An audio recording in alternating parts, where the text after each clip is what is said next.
The power of any country's navy determines its political status. The United Kingdom was the strongest naval power for many centuries. But after the end of World War II, the leadership passed to the United States of America. Nuclear-powered aircraft carriers have become a symbol of strength and pride for the country, and their numbers represent a huge advantage. With 11 operational aircraft carriers, the United States is the only country in the world that can boast such a powerhouse. In this video, we take a look at the current state of the U.S. nuclear-powered aircraft carrier fleet and discuss its role in today's hypersonic world. The idea of creating a floating runway belongs to the Americans, and this is understandable since major military conflicts have almost always taken place far from the shores of North America, and the United States has always wanted to have control over such events. In 1910, the first airplane took off from a ship. This ship was the light American cruiser Birmingham, on which a wooden runway measuring 25 by 7 meters was installed. Only 5 minutes later, the plane, which was equipped with special floats, successfully landed on the water. The following year, an American officer successfully landed an airplane on the artificially created elevated deck of a cruiser. After further research, a catapult was developed in 1915 to take the airplane off the ship. Since then, the United States of America has remained the unrivaled leader in this area of military technology for over a century. During this century, their fleet has included 18 types of aircraft carriers, from the original CV-1 Langley, converted from a coal ship, to the huge nuclear-powered CVN-78 Gerald R. Ford, which integrates the latest advances in the field. In terms of its technical characteristics and firepower, the Gerald R. Ford is also considered a supercarrier. This ship is the first in the world that can operate throughout its entire life cycle on a single supply of nuclear fuel that will last for half a century. It does not need to be recharged. There are 90 airplanes, helicopters, and unmanned aerial vehicles on board, including 5th-generation F-35C fighters.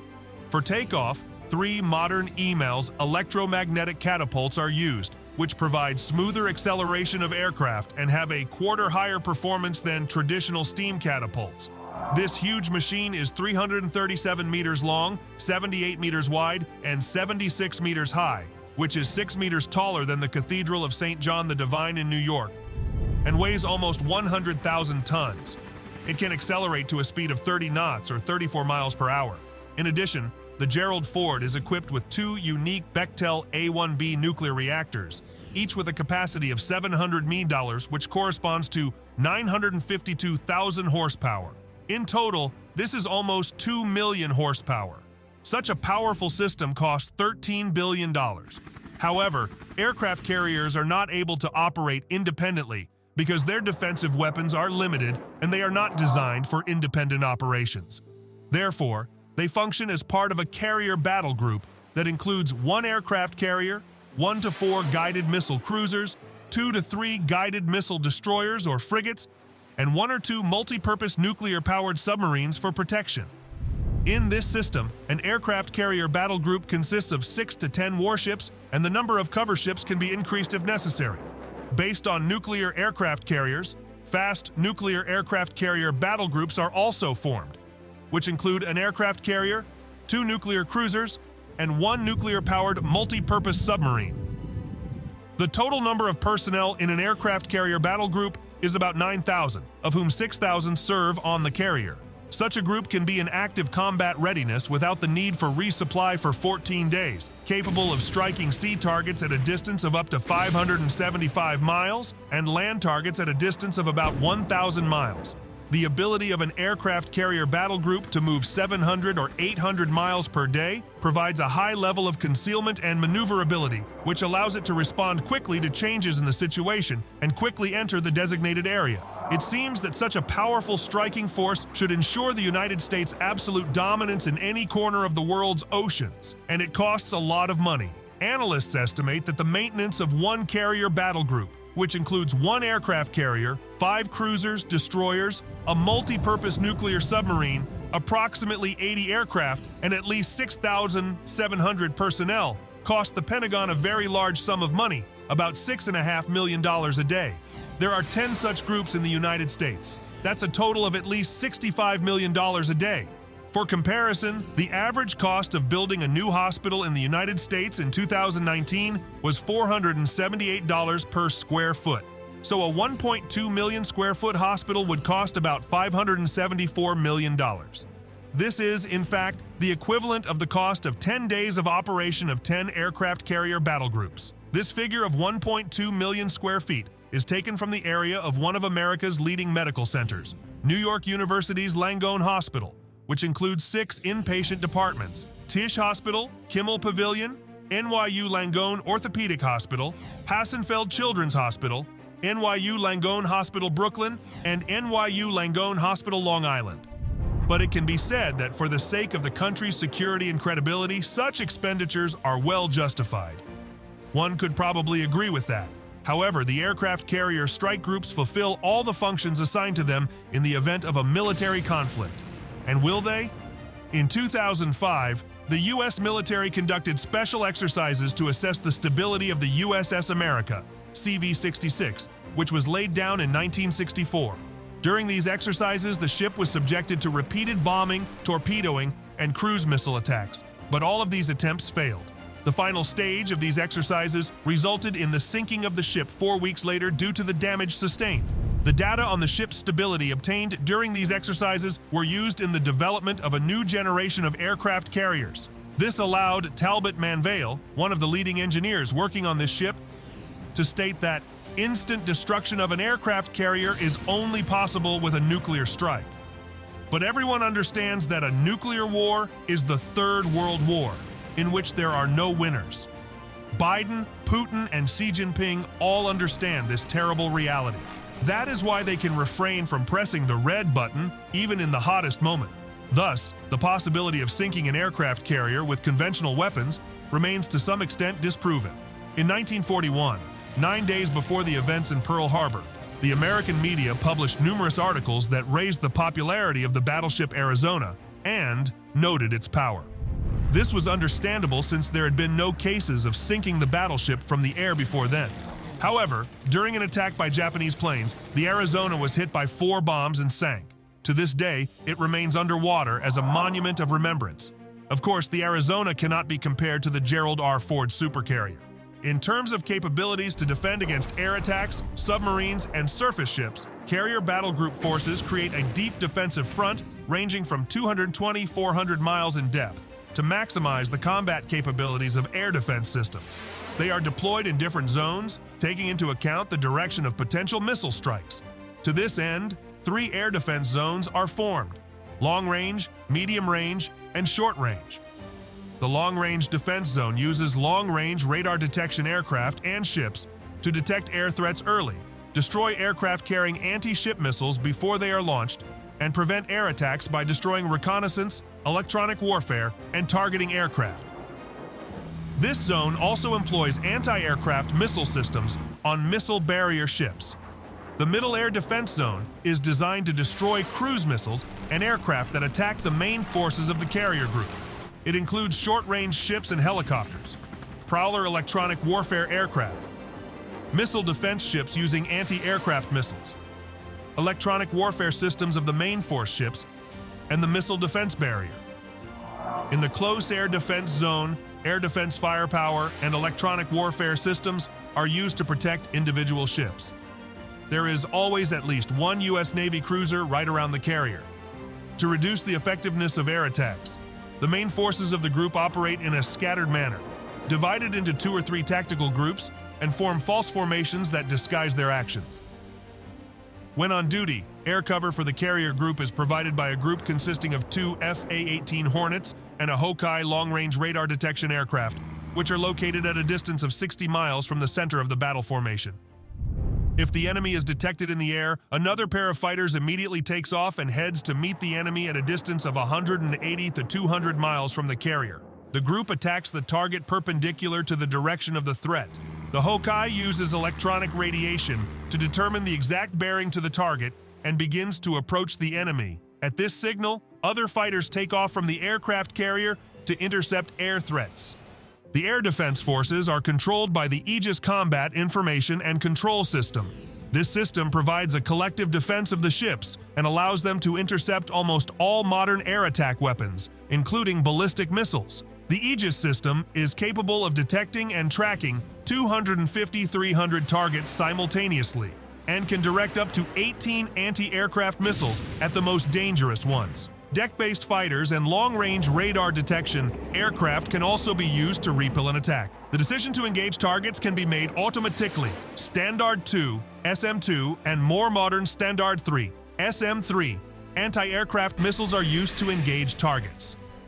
The aircraft carrier is also equipped with defense against naval attacks. The main means of anti-submarine defense of the carrier strike group are S-3A Viking aircraft. They patrol at a distance of up to 185 kilometers from the carrier, performing shuttle maneuvers from the center of the group and back in the direction of a potential enemy attack. The intervals between each approach to the center of the group are 1-2 hours. Each aircraft searches its sector.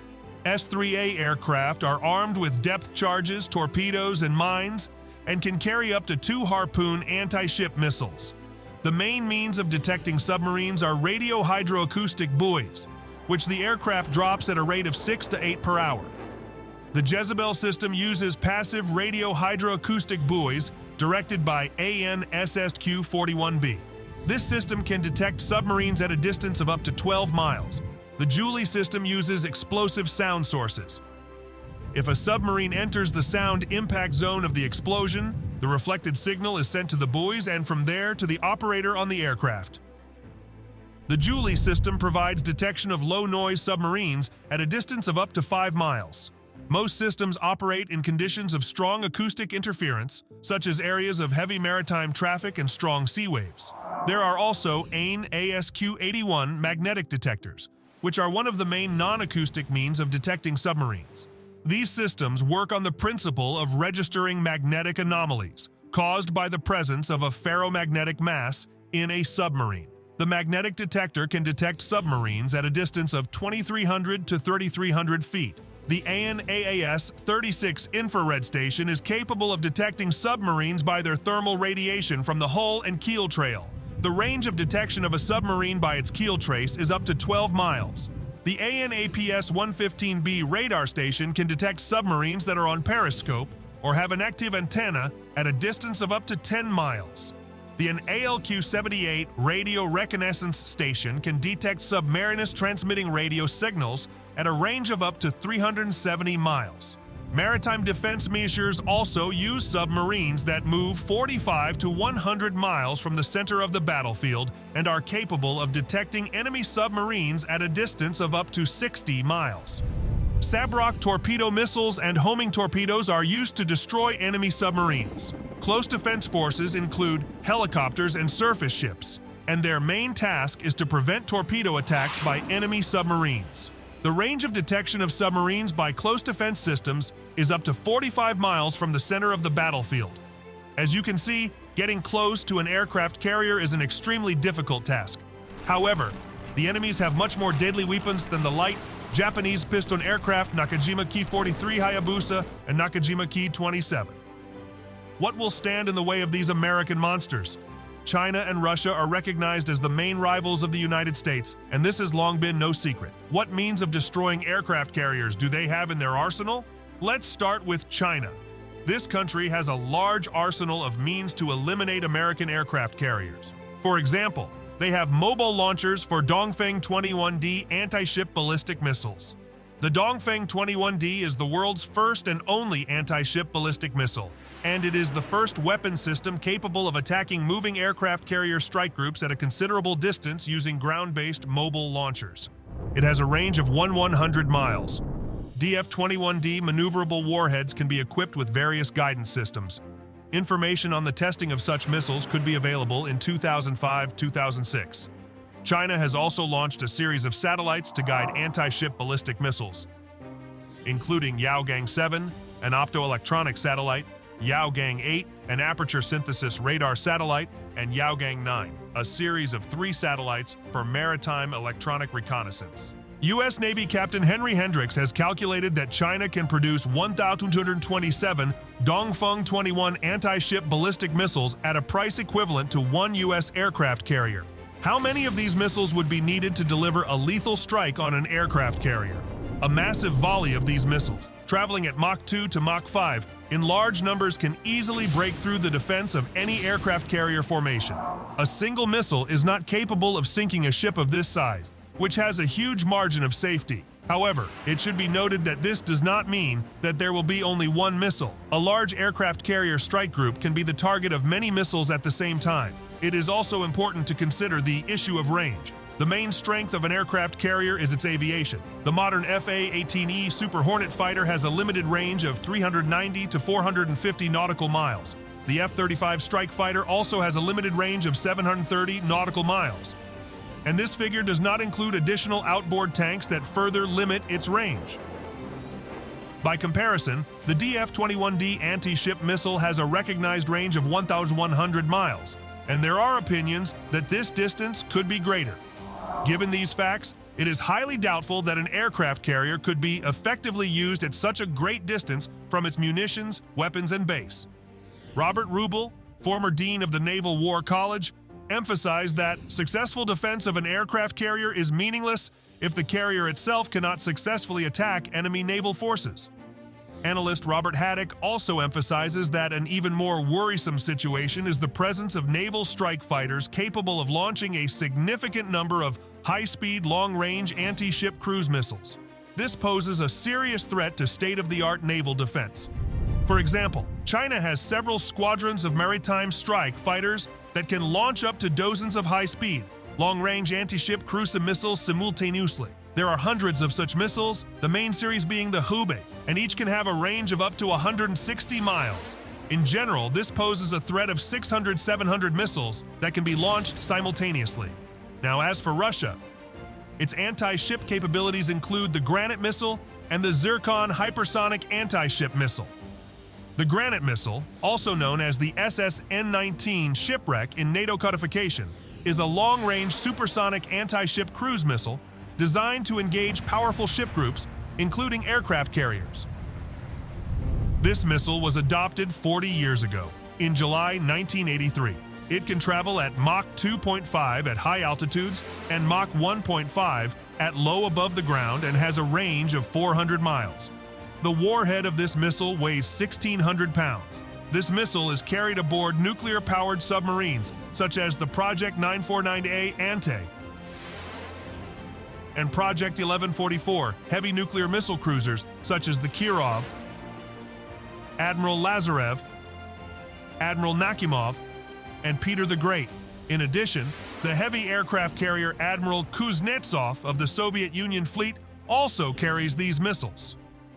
Despite the effectiveness of these missiles, it should be noted that their range does not allow carriers to be beyond the range of carrier aircraft.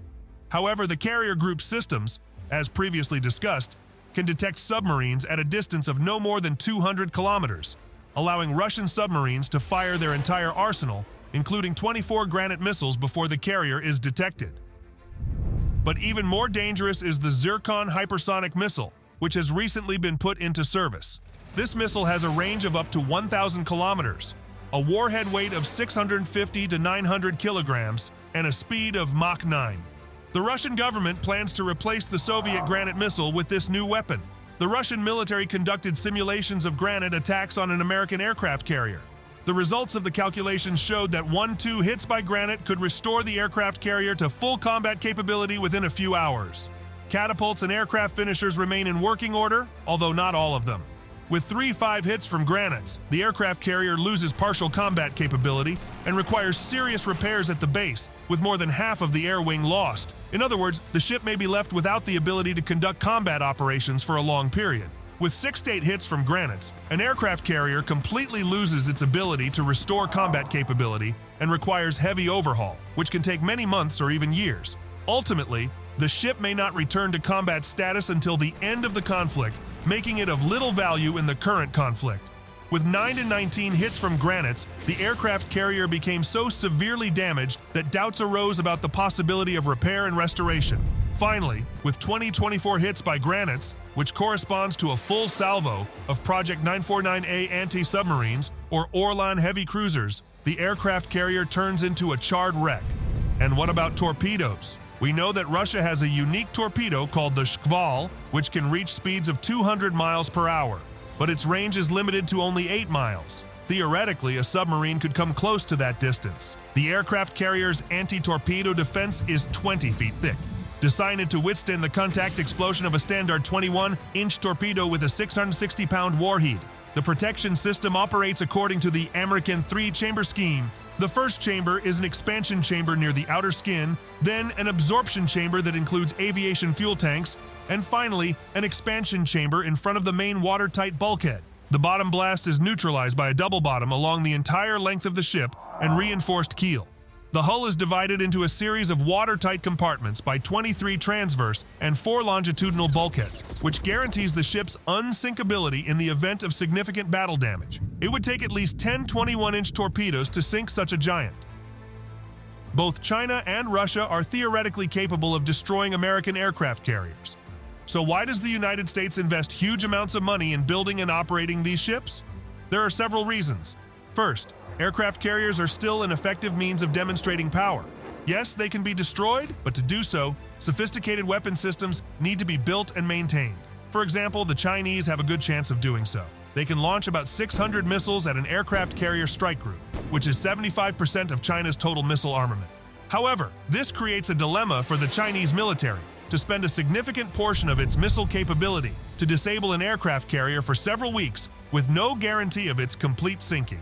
After that, the question arises, what do they do next? They are left with fewer missiles for other battles, and the weapons for such attacks will be exhausted. Thus, aircraft carriers remain extremely lethal weapons that require a great deal of effort and resources from adversaries. On the other hand, the United States may have a surplus of aircraft carriers that require significant financial and production efforts to maintain. Many experts in the United States believe that the greatest burden is caused by the need to maintain and repair old ships, rather than by the acquisition of new weapons. This can lead to a dead-end development. That is why proposals to reduce the number of aircraft carriers are increasingly being made in the United States, and the number of 4 that are being considered for mothballing is often mentioned. To summarize, despite hypersonic weapons, aircraft carriers remain a powerful force that forces adversaries to spend large resources to counter them. However, the question of the rationality of maintaining a large number of aircraft carriers arises, and this may lead to their reduction, freeing up funds for the development of advanced weapons, including hypersonic missiles, where the United States is still lagging behind Russia and China. We would be happy to have you share your thoughts in the comments and let us know what other military aircraft or weapons you would like to learn more about. Also, don't forget to subscribe to our channel so you don't miss new and exciting videos about various weapons.